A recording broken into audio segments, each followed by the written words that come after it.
রব না করুক, কিন্তু যদি কখনো পরমাণু হামলা হয়ে যায় তবে সবচেয়ে আগে কি করা উচিত? বিশ্বের অবস্থা দিন দিন খারাপ হচ্ছে বন্ধুরা। জানি না কখন কি হয়ে যায়, কিন্তু যদি আপনার শহরে নিউক্লিয়ার অ্যাটাক হয় তবে কি আপনি নিজেকে বাঁচাতে পারবেন?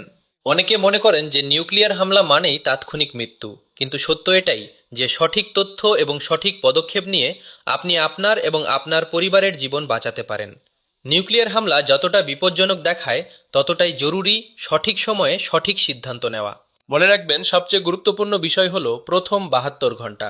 যদি আপনি নিজেকে মাত্র 72 ঘন্টার জন্য একটি নিরাপদ আশ্রয়ে বন্দি করে নেন, তবে আপনার বেঁচে থাকার সম্ভাবনা বহুগুণ বেড়ে যাবে। এই 72 ঘন্টাই আপনার জীবন এবং মৃত্যুর মাঝখানের ব্যবধান হয়ে দাঁড়াতে পারে। প্রতিটি সিদ্ধান্ত ভেবেচিন্তে নিন, কারণ নিউক্লিয়ার অ্যাটাক হলো একটি সময়ের খেলা, টাইম গেম। যে যত শান্ত থাকবে তার বেঁচে থাকার সম্ভাবনা তত বেশি হবে।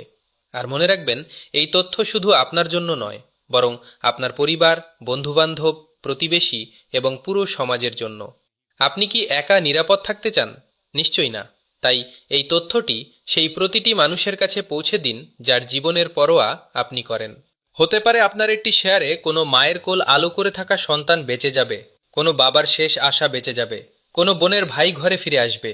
আর এটাই তো আসল মানবতা।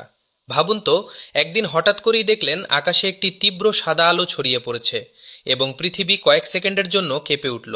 হ্যাঁ, এটি কোনো স্বপ্ন হবে না, এটিই হবে পারমাণবিক হামলা। আর যদি কখনো এমনটা ঘটে, তবে সেদিন না মোবাইল কাজ করবে, না ইন্টারনেট, আর না কোনো সরকারি ঘোষণা আসবে।